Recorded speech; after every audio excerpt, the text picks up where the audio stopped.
नमस्कार। राष्ट्रबोध की विशेष पेशकश में आज मैं दो बुजुर्ग राजनीतिक कार्यकर्ताओं के साथ हूं, जिन्होंने पूरा जीवन लगभग 5 दशक अपनी पार्टी को दिया। मेरे दाईं तरफ है मेहतालाल वर्मा जी, जो पाटन विधानसभा से हैं। पाटन नाम सुनते ही छत्तीसगढ़ की राजनीति में एक नई चर्चा शुरू हो जाती है, जहां फिलहाल मुख्यमंत्री चाचा और सांसद भतीजे की लड़ाई है। और मेरे बाएं तरफ हैं गोवर्धन जायसवाल जी, जो जनसंघ से जुड़े रहे, राष्ट्रीय स्वयंसेवक संघ से जुड़े रहे, आप मीसाबंदी रहे। ऐसे लोगों से मैं जानना चाहूंगा कि मौजूदा दौर की राजनीति में क्या खोया, क्या पाया। मेहतालाल वर्मा जी भारतीय जनता पार्टी में प्रवेश करने के लिए इस वक्त भाजपा के कार्यालय दुर्ग में आए हुए हैं। मैं दुर्ग के भाजपा कार्यालय में हूँ। इस वक्त छत से एक विशेष बातचीत हो रही है, नीचे कार्यकर्ताओं की बैठक चल रही है, ऊपर छत में हम ये जो बातचीत कर रहे हैं उसका एक नया संदेश देने की कोशिश करेंगे। मेहतालाल जी, आप बताएंगे क्या भारतीय जनता पार्टी में क्यों आना चाह रहे हैं और कांग्रेस से आपकी क्या उपेक्षा हुई, ऐसा आपको लग रहा है? मैं भारतीय जनता पार्टी में इसलिए आ रहा हूं कि कांग्रेस में मैंने बहुत सेवा किया। 11 साल तक कांग्रेस कमेटी में मैं ब्लॉक कांग्रेस कमेटी का अध्यक्ष रहा और तीनों चुनाव माननीय मुख्यमंत्री भूपेश बघेल जी को मैंने ही तीनों बार उनको टिकट दिया और उसके बाद मुझे मेरी उपेक्षा हुई। नहीं, मैं थोड़ा समझ जा रहा हूँ, टिकट दिया मतलब आपने किस तरह से टिकट दिलवाने में योगदान दिया अपना? मैंने सिर्फ उनका ही नाम भेजा और कोई 3 नाम का पैनल होता था, सिर्फ बघेल जी का ही नाम भेजता था। और मुख्यमंत्री बनने के बाद लगातार मेरी उपेक्षा हुई। एक मिनट, मैं समझना चाह रहा हूँ कि वो 5 बार जीते हैं, 3 बार आपने उनका नाम सिंगल पैनल में भेजा, उसके बाद आपकी उपेक्षा हुई। आप ये कह रहे हैं ब्लॉक कांग्रेस के वहाँ पे अध्यक्ष रहे? हाँ, मैं ब्लॉक कांग्रेस कमेटी। किस तरह से उपेक्षा हुई, थोड़ा बताएंगे? उपेक्षा ये हुई कि मुख्यमंत्री बनने के बाद उन्होंने मुझे कोई काम दो साल तक नहीं दिया और अंत में वो मुझे जिला कांग्रेस कमेटी का उपाध्यक्ष पद दिया और बुला करके दूसरे के माध्यम से मुझे कुर्मी समाज का राज प्रधान बना दिया। और मैं उसी दिन से समझ गया कि ये मुझे राजनीति से दूर करना चाह रहे हैं और मेरे को समाज में डाल दिया, जबकि मैं समाज में 25 वर्षों से जुड़ा रहा और केंद्र में छत्तीसगढ़ स्तर का मैं मंत्री भी बन चुका था और मेरे को राज प्रधान बना के राजनीतिक मेरा हत्या किया गया। और उसी दिन से मुझे उसके प्रति मेरा लगाव जो है वो कम हो गया। 5 दशक की राजनीति रही। और मैं एक जानकारी दे दूं कि मेरे बगल में जो जायसवाल जी खड़े हैं और वर्मा जी खड़े हैं, दोनों अपने स्कूल के ज़माने के सहपाठी रहे हैं। मैं जायसवाल जी से बात करूंगा एक नए प्रश्न के साथ। आप मुझे बताएंगे कि पहले की राजनीति और अभी की राजनीति में क्या अंतर महसूस कर रहे हैं? इतना लंबा समय आपने दिया, क्या आपकी भी उपेक्षा हो रही राजनीति में? नहीं, इस संबंध में तो कुछ नहीं कहूँगा, लेकिन ये तो खुली किताब है जिसको मैं कुछ बोलना नहीं चाहता। आपको भली भांति मालूम है कि वो ज़माना था जब जैसे पूरे छत्तीसगढ़ में काम करने वालों की संख्या 2.5 नहीं होती थी।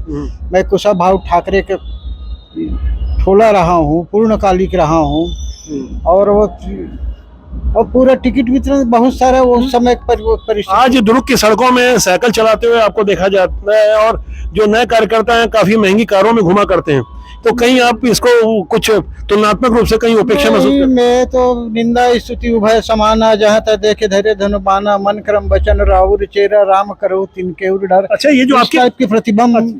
अच्छा, ये जो आपके जो दोस्त हैं, आपके जो सहपाठी हैं स्कूल के, ये भारतीय जनता पार्टी में आ रहे हैं, कोई इसमें आपका रोल है क्या इसमें? नहीं, मेरी कोई भूमिका नहीं है जी। आप अपने दोस्त को क्या बोलना चाहेंगे जो भाजपा में आ रहे हैं, मेहतालाल वर्मा? मैं तो विशुद्ध रूप से राष्ट्रवादी हूँ और राष्ट्रवादी विचारों से जो आप आए हैं उसका तहे दिल से लोकतंत्र सेनानी की ओर से और भारत तिब्बत सहयोग मंच प्रदेश के उपाध्यक्ष होने के नाते दोनों मंच से आपको बधाई देता हूँ। धन्यवाद। मैं कुछ नए प्रश्न लूंगा। आप मुझे बताएंगे मेहतालाल वर्मा जी, पहले की राजनीति और अभी की राजनीति कांग्रेस की पाटन में कितना अंतर महसूस कर रहे हैं आप? बहुत अंतर है। गांधीवादी विचारधारा बिल्कुल नहीं है, अब तो केवल भ्रष्टाचार और आपसी परिवारवाद ही हावी है कांग्रेस पार्टी में। जो आरोप लगता है बिल्कुल सच है।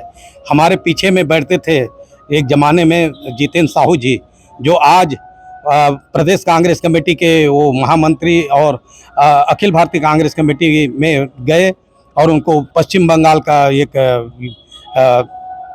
प्रभार भी दिया गया और हम लोग और नीचे चले गए, परंतु मैं समझता हूं कि कांग्रेस पार्टी अपनी दिशा से भटक गया है। तो आपका कहना है कि परिवारवाद के कारण, कि जिनका आप नाम ले रहे हैं वो यहाँ गृह मंत्री तामदो साहू के पुत्र हैं जितेंद्र साहू, आप उन्हीं की बात कर रहे हैं ना? हाँ, मैं उन्हीं की बात तो आपको ऐसा क्यों लग रहा है कि उनमें योग्यता नहीं है और वो परिवारवाद के कारण गए? इसलिए कि मैं ताम्रध्वज साहू के साथ मैं भी जिला मानस संघ का भी अध्यक्ष हूँ, और पहले जिला मानस संघ का अध्यक्ष ताम्रध्वज जी रहे हैं। वो अपनी पार्टी से अच्छा। व्याख्या करते थे, मैं अपनी पार्टी से, मैं उसको अच्छी तरह जानता हूँ। अच्छा, वो दूसरी पार्टी में थे। हाँ, मैं जानना चाह रहा हूँ, जो मेरा मूल प्रश्न था कि पहले की राजनीति और अब की राजनीति में ये पीढ़ियों का जो अंतर आया, आप कितना अंतर महसूस कर पा रहे हो, किस तरह का अंतर महसूस कर पा रहे हैं? जैसे मैं सोच रहा था कि कांग्रेस पार्टी एक अच्छी विचारधारा का पार्टी है, त्याग तपस्या बलिदान की पार्टी है, तो त्याग तपस्या बलिदान की पार्टी नहीं रही है। उन लोगों के नाम से आज रोटी सेका जा रहा है।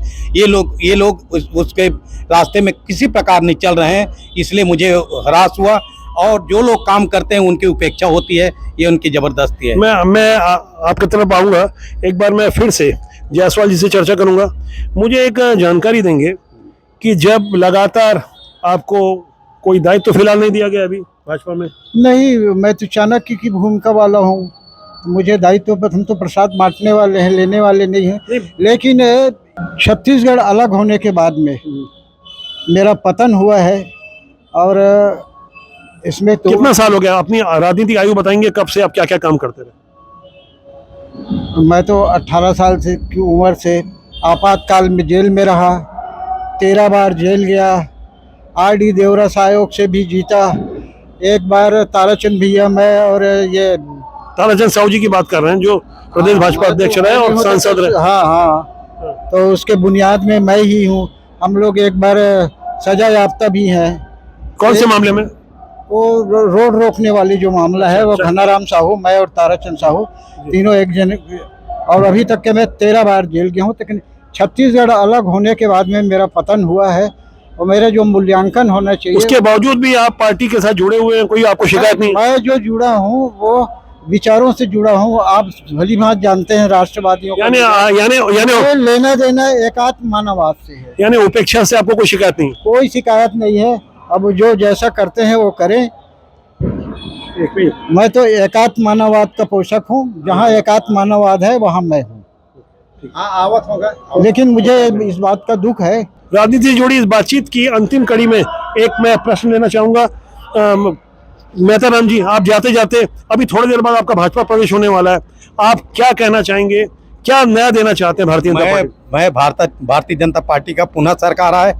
हम ही लोग बोलते थे कि रोटी को एक तरफ से सेकना चाहिए, तो जरूर निश्चित रूप से इस समय भाजपा का सरकार। अच्छा, मुझे एक मूल प्रश्न बताइए जो पूरा छत्तीसगढ़ का आमवासी जानना चाहता, जो रोचक लड़ाई हो रही है चाचा भतीजे की पाटन में, उसमें किसकी जीत आप देख पा रहे हैं? मैं तो विजय बघेल जी का जीत चाह रहा हूँ। चलिए, ये तो वक्त बताएगा, जो भी परिणाम होगा हम आगे सिलसिलेवार ढंग से ऐसी नई नई राजनीति पेशकश देते रहेंगे, समझने की कोशिश करेंगे कि राजनीति कितनी साफ सुथरी होनी चाहिए जिससे देश और समाज का भला हो सके। कैमरा सहयोगी राकेश साहू के साथ मैं पवन केसवानी।